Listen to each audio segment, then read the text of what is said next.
First ಹಾಫಲ್ಲಿ Hiranyakashipu ಬ್ರಹ್ಮನ ಹತ್ರ ವರ ಕೇಳ್ತಾ, ಈಗ ಪ್ರಹ್ಲಾದ ಹುಟ್ಟಿದಾನೆ, ಸಾಕಷ್ಟು ತೊಂದರೆ ಕೊಡ್ತಾ ಇದ್ದಾನೆ. ಹಿರಣ್ಯಕಶಿಪುವಿನ ಸ್ಥಿತಿ ಹೇಗಿದೆ ನೋಡೋಣ ಬನ್ನಿ.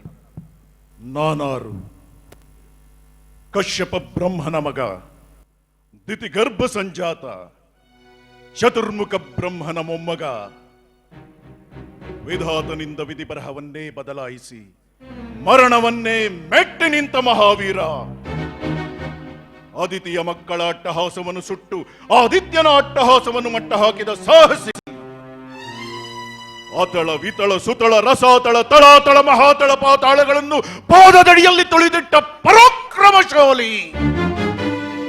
ಅಡಿ ಇಟ್ಟರೆ ಬಿರಿಯುವುದು ಭೂಮಿ, ತಲೆ ಎತ್ತಲು ಬೆಚ್ಚುವುದು ಬಾನು, ಕೈ ಎತ್ತಲು ನಡುಗುವುದು ಸೃಷ್ಟಿ.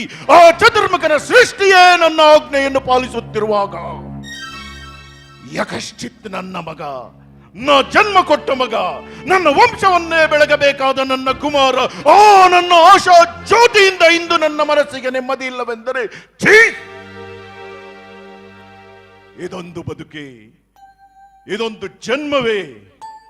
ಎಂತಹ ದುರ್ವಿಧಿ, ಇದೆಂತಹ ದುರ್ವಿಧಿ! ನಾನೇ ಸರ್ವಶಕ್ತನೆಂದುಕೊಂಡರೆ ಅದಾವ ಶಕ್ತಿ ನನಗೆದುರಾಗಿ ನಿಂತು ಕಾಡುತ್ತಿದೆ. ಅದಾವ ಶಕ್ತಿ ಪುತ್ರನನ್ನೇ ಶತ್ರುವನ್ನಾಗಿ ಮಾಡಿದೆ. ಅದಾವ ಶಕ್ತಿ ಅವನಿಗೆ ನನ್ನನ್ನು ಎದುರಿಸುವ ಧೈರ್ಯ ತುಂಬಿದೆ. ಅದಾವ ಶಕ್ತಿ ಅವನಿಗೆ ಸಾವು ಬರಂತೆ ತಡೆದಿದೆ. ಅವನೇ, ಆ ದುಷ್ಟನೇ, ಆ ನನ್ನ ಕುಲವೈರಿಯಾದ ಹರಿಯೇ ಇದಕ್ಕೆಲ್ಲ ಕಾರಣ. ಎಲವೋ ಹರಿ, ಕಪಟಿ, ವಂಚಕಿ, ನನ್ನ ಮಗನ ಹೃದಯಾಂತರಾಳವನ್ನು ಹೊಕ್ಕು ಅವನ ತಲೆಯನ್ನು ಕಟ್ಟಿಸಿ ಮನವನ್ನಂತೆ ಆಡಿಸುತ್ತಿರುವೆಯ. ನಿನಗೆ ಪೌರುಷವಿದ್ದರೆ, ಪರಮ ಪುರುಷೋತ್ತಮನೇ ನೀನಾಗಿದ್ದರೆ, ನನ್ನಂತೆ ನಿಜವಾದ ಗಂಡು ಕಲಿಯಾಗಿದ್ದರೆ ಬಂದು ನನ್ನೆದುರು ನಿಲ್ಲು.